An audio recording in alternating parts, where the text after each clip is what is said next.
नमस्कार, आप देख रहे हैं कैपिटल टीवी उत्तर प्रदेश। मैं हूं आपके साथ सृष्टि शाह। उत्तर प्रदेश में योगी सरकार अवैध कब्जों और अवैध निर्माणों के खिलाफ लगातार एक्शन मोड में है। प्रदेश में लंबे समय से ऐसी शिकायतें मिलती रही हैं कि सड़कों के किनारे लोग अवैध तरीके से दुकानें, मकान या शेड बनाकर न केवल कब्जा कर लेते हैं बल्कि यातायात में भी बड़ी बाधा कर रहे हैं। इसी समस्या को खत्म करने के लिए सरकार अब डटकर अभियान चला रही है। सरकार का फोकस केवल अवैध कब्जों को हटाने पर ही नहीं बल्कि सड़कों के चौड़ीकरण और उन्हें सुरक्षित बनाने पर भी है, क्योंकि सड़क के इर्द गिर्द होने वाले अवैध निर्माण अक्सर दुर्घटनाओं की बड़ी वजह बनते हैं। कई बार ये कब्जे इतनी गहरी तरीके से हो जाते हैं कि वाहन चालकों को सड़क का सही मोड़ या रास्ता भी दिखाई नहीं देता है। ये स्थिति न सिर्फ यातायात को बाधित करती है बल्कि आम लोगों की जान तक खतरे में डाल देती है। इसी को ध्यान में रखते हुए प्रशासन अब ऐसे किसी भी अवैध निर्माण के खिलाफ बुलडोजर एक्शन में देर नहीं कर रही है। जहां भी सड़क के किनारे अवैध रूप से दीवार, दुकान, प्लेटफॉर्म या शेड बनाए गए हैं, उन्हें चिन्हित कर तुरंत ध्वस्त किया जा रहा है।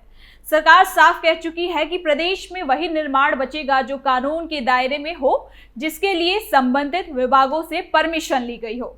यूपी में चल रहा ये अभियान सिर्फ अवैध निर्माण हटाने तक ही सीमित नहीं है, बल्कि ये संदेश भी देता है कि कानून से ऊपर और कुछ नहीं और सार्वजनिक संपत्तियों पर अवैध कब्जा किसी भी हाल में बर्दाश्त नहीं किया जाएगा। सरकार का मानना है कि सड़कें चौड़ी होंगी, कब्जे हटेंगे तो यातायात सुगम होगा, दुर्घटनाएं कम होंगी और प्रदेश का विकास भी तेज गति से होगा। यही वजह है कि ये बुलडोजर एक्शन आगे भी हर उस निर्माण पर चलेगा जिसे अवैध तरीके से खड़ा किया गया है। तो चलिए जानते हैं कि कहां क्या कुछ एक्शन हुआ है। योगी सरकार का अवैध निर्माण पर एक्शन जारी। सड़क चौड़ीकरण को लेकर सख्त। उत्तर प्रदेश के वाराणसी जिले में चल रहे सड़क चौड़ीकरण अभियान को लेकर एक बार फिर से विवाद गहराता हुआ दिखाई दे रहा है। प्रदेश सरकार ने जिस मंशा के साथ ये अभियान शुरू किया है, उसका उद्देश्य शहरों को व्यवस्थित करना, यातायात को सुचारू बनाना और सार्वजनिक स्थानों पर फैले अवैध कब्जों को खत्म करना है। लेकिन इस बड़े कदम के साथ कई आशंकाएं, विरोध और सवाल भी सामने आ रहे हैं। प्रदेश के मेरठ, बरेली और वाराणसी में इन दिनों अतिक्रमण हटाओ अभियान तेजी से चल रहा है।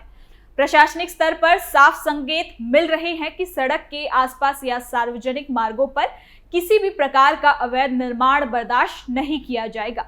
इसी क्रम में वाराणसी के दाल मंडी क्षेत्र पर बड़ी कार्रवाई की तैयारी हो रही है। दाल मंडी इलाके में 180 से अधिक मकानों को ध्वस्त किए जाने की प्रक्रिया शुरू हो चुकी है। यही नहीं, कार्रवाई की जद में आने वाली 9 मस्जिदों को भी नोटिस जारी किया जा चुका है, जिसके बाद क्षेत्र में तनाव और असमंजस की स्थिति बनी हुई है। दाल मंडी वाराणसी का सबसे घन आबादी वाला इलाका है और पूर्वांचल की सबसे बड़ी मंडियों में से एक माना जाता है। यहाँ कई सालों से व्यापार की गतिविधियां चलती आ रही हैं, लेकिन अब इस इलाके में प्रस्तावित सड़क चौड़ीकरण के तहत बड़े पैमाने पर भवनों को खाली और ध्वस्त किए जाने की कार्रवाई हो रही है।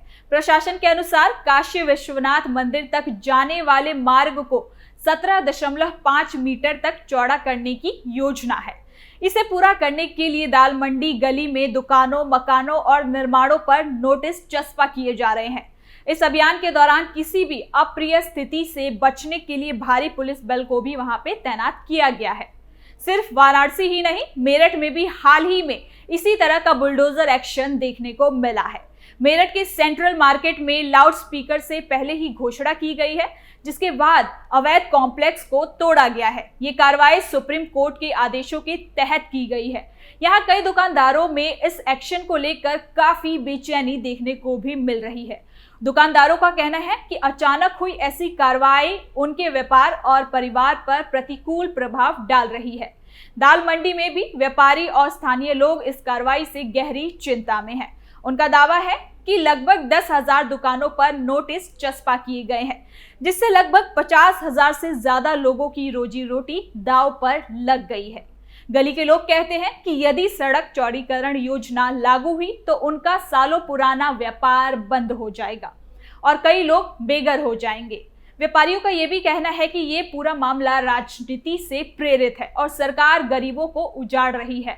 व्यापारियों की चिंता को देखते हुए दाल मंडी के प्रतिनिधि मंगलवार शाम चंदौली के सांसद वीरेंद्र सिंह से मिले। सांसद ने आश्वासन दिया कि वो व्यापारियों की बात केंद्र सरकार और संबंधित अधिकारियों तक पहुंचाएंगे। व्यापारियों ने स्पष्ट कहा कि यदि प्रशासन उनकी मांग नहीं मानता और चौड़ीकरण का फैसला वापस नहीं होता तो वो कोर्ट का दरवाजा खटखटाने से पीछे नहीं हटेंगे। हालांकि इस गंभीरता और विरोध के बीच एक सच्चाई ये भी है कि पिछले कई सालों से चले आ रहे अवैध निर्माणों को यदि अब नहीं रोका गया तो भविष्य में स्थिति और ज्यादा गंभीर हो सकती है। सड़कें संकरी होती जाएंगी, यातायात में बाधाएं बढ़ेंगी और दुर्घटनाओं का घटना यूं ही चलता रहेगा और दोगुना हो जाएगा। कई जानकारोों का मानना है कि अवैध कब्जे शहरों के सौंदर्य को भी खराब करते हैं और व्यवस्थित विकास की राह में बड़ी बाधा है। सरकार का तर्क है यदि शहरों को आधुनिक रूप देना है, उन्हें सुरक्षित सुगम बनाना है तो अवैध निर्माणों को हटाना बेहद जरूरी है। सरकार का यह भी कहना है कि चौड़ी और साफ सड़कें न केवल यातायात को बेहतर बनाती हैं बल्कि पर्यटन, व्यापार और विकास के लिए भी अनुकूल वातावरण तैयार करती है। खासकर वाराणसी जैसे धार्मिक और ऐतिहासिक शहर में जहां हर साल लाखों श्रद्धालु और पर्यटक आते हैं, यदि मार्ग चौड़ा और व्यवस्थित होगा तो यात्रियों को भी सुविधा होगी और शहर की छवि भी निखरेगी। प्रशासन से ये भी कह रहा है कि किसी भी व्यक्ति पर बिना कारण अन्याय करने की मंशा नहीं है। जिन भवनों पर कार्रवाई की जा रही है वो सभी अवैध निर्माणों की श्रेणी में आते हैं और उन्हें हटाना कानूनन जरूरी है। नोटिस देकर, समय सीमा देकर और कानूनी प्रक्रिया का पालन करके ही पूरी कार्रवाई की जा रही है। इसके बावजूद विरोध और विवाद स्वाभाविक है क्योंकि इतने बड़े पैमाने पर लोगों का विस्थापन हो रहा है। फिर भी ये सवाल बना हुआ है कि क्या बेहतर विकल्प निकाले जा रहे हैं? क्या पुनर्वास, वैकल्पिक स्थान या मुआवजे पर विचार करना चाहिए था? क्या सरकार और स्थानीय प्रतिनिधियों के बीच समुचित संवाद की कमी है? इन सवालों के उत्तर आने वाले दिनों में स्थिति को और ज्यादा साफ कर देंगे। लेकिन इतना तो जरूर है कि अवैध कब्जों को लेकर सरकार पूरी गंभीरता से काम कर रही है। उनका कहना है कि यदि अभी रोक नहीं लगाया गया तो आने वाले दिनों में ये समस्या और ज्यादा बढ़ेगी। अवैध निर्माण न केवल नियमों का उल्लंघन करते हैं बल्कि शहरों के सौंदर्य, सुरक्षा और विकास तीनों पर सीधा प्रभाव डालते हैं। इसलिए प्रशासन का मानना है कि कानूनी कार्रवाई के जरिए व्यवस्था बहाल करना ही उचित रास्ता होगा। वाराणसी, मेरठ और बरेली में चल रहा एक्शन इसी व्यापक अभियान का एक हिस्सा है। आने वाले दिनों में ये अभियान और तेज होगा या विरोध के चलते इसमें बदलाव आएगा, ये स्थिति अभी साफ नहीं है।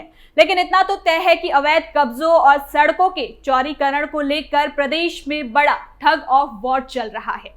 एक तरफ कानून और विकास की मांग तो दूसरी ओर विस्थापन और आजीविकता की चिंता। यही वजह है कि मामला सिर्फ एक प्रशासनिक कार्रवाई भर ही नहीं रह गया बल्कि ये विकास, न्याय और राजनीति, जनता की भावनाओं से जुड़ा बड़ा मुद्दा बन गया है जिसके असर लंबे समय तक दिखाई देंगे। कुल मिलाकर यूपी में सरकार का जो प्रण है कि ना अपराधी रहेगा, ना अपराध रहेगा और ना ही अवैध निर्माण रहेगा। तो फिलहाल के लिए इस खबर में इतना ही। देखते रहिए कैपिटल टीवी उत्तर प्रदेश।